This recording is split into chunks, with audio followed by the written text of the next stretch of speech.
घर में कोई मर गया तो अब इस संबंध में मेरे से क्या पूछते हो आप लोग? मैं कहूँ तो नहीं मानोगे। हमने तो ऐसा तक देखा है, सुना है आप लोगों से कि बारात आ गई हो और दादी चली जाए, तुम्हें मालूम भी है तो चुपचाप अर्थी घर में पड़ी हो, फेरे फेर करके फिर बाद में कहते अरे दादी तो मरी गई। तो अब ऐसे कार्यों के लिए आप लोगों का जैसा विवेक बैठे वैसा कर लेना चाहिए। और परिस्थितियां देखी जाती हैं कि अब किस परिस्थिति में वो मरण को प्राप्त हुई है। अब बारात सामने आ चुकी है, सब कुछ हो चुका है, अब उसको कैसे टाला जाए इसका मार्ग नहीं बना सकते, विवेक से काम करना चाहिए।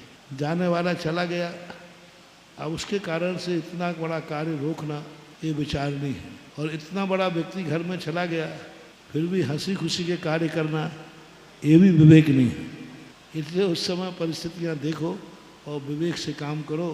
थोड़ा सा चुपचाप थोड़े से में कार्यक्रम करो, ज़्यादा नाच गान मत करो, लेकिन कार्य को निपटा लो, क्योंकि बड़ी मुश्किल से तो होटल में बुकिंग हुई है बड़ी मुश्किल से तुम्हारे लिए सारी व्यवस्थाएं मिली। आजकल बड़ी आफत है।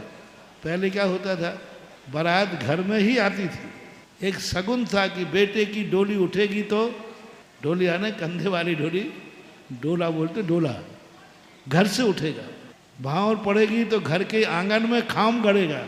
एक खाम होता था लकड़ी का, वो खाम घर में, यदि बेटी का खाम घर में नहीं गड़ा तो अशुभ मानते थे। तो घर के आंगन में ही बारात आती थी, दरवाजे यदि बेटी को लेने आए तो देगा, नहीं तो नहीं देगा, क्योंकि बेटी कलेजे का टुकड़ा है। घर आकर के बेटी ले जाओ, ये स्वाभिमान था, ले जाकर के नहीं देता था, घर आके लेके जाइए बेटी। तो ये परंपराएं थी। पर आजकल का समय तो आपका फ्लैट सिस्टम है, आंगन ही नहीं है, खाम कहाँ गाड़ोगे? तुम्हें रहने के लिए ही कमरे नहीं है, तुम शादी। तो आज तो होटलों में सब जगह हो रहा है। तो अब जैसा चल रहा है वैसा आप चलाओ, आपकी मजबूरी है।